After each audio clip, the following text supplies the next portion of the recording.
साथियों नमस्कार, कैसे हैं आप सब। उम्मीद करते हैं आप सब स्वस्थ होंगे, अच्छे होंगे। हमारे चैनल कौशिक एजुकेशनल अपडेट्स पर आप सभी का स्वागत है।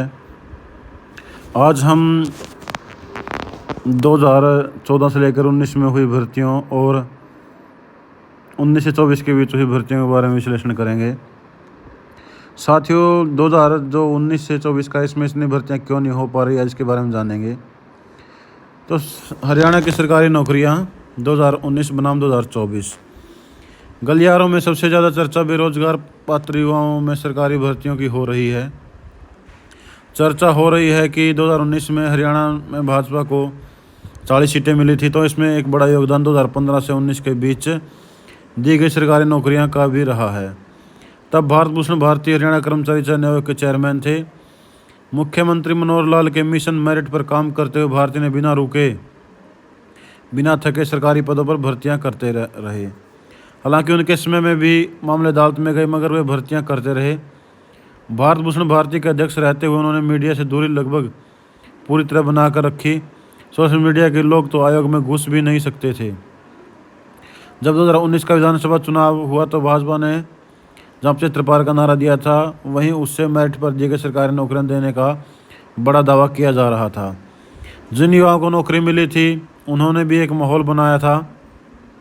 हालांकि भर्तियों में आरोप भी लगे थे। पुलिस ने भी एक एफआईआर दर्ज की थी, मगर उसमें सीक्रेसी लीक होने की बात कहीं भी सामने नहीं आई।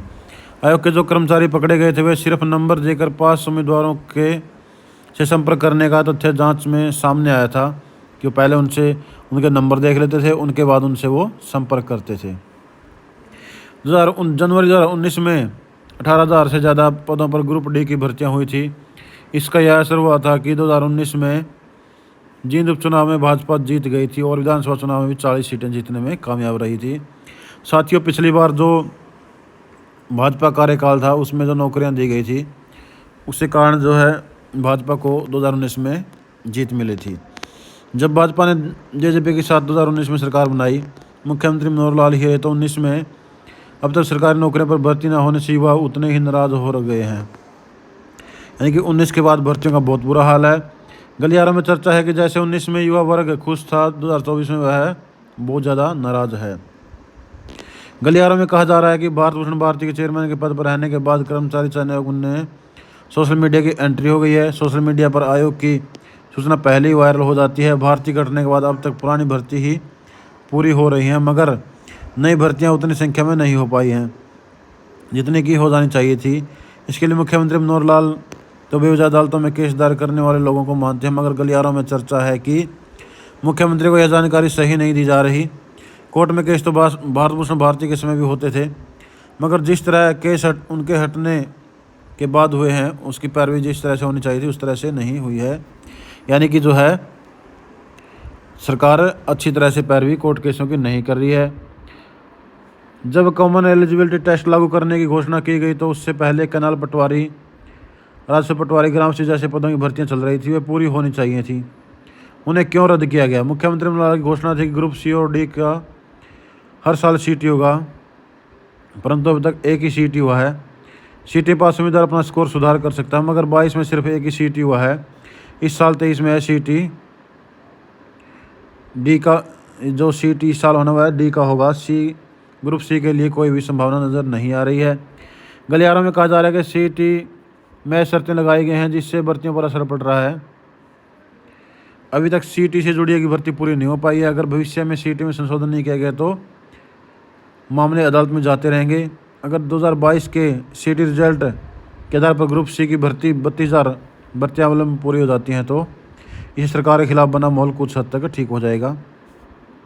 गलियारों में कहा जा रहा है कि सरकार सीटी में संशोधन करना है उसे कर दे, चूँकि संशोधन के बाद होने वाले सीटी के आधार पर जो नई भर्तियां होंगी, पुरानी सीटी के आधार पर पुरानी भर्तियां होंगी। इसलिए अगले एक साल में अगर 2 लाख से ज़्यादा रिक्त पड़े सरकारी पदों पर भर्तियां हो गई तो युवाओं सरकार के खिलाफ जो माहौल बना हुआ है समाप्त हो जाएगा।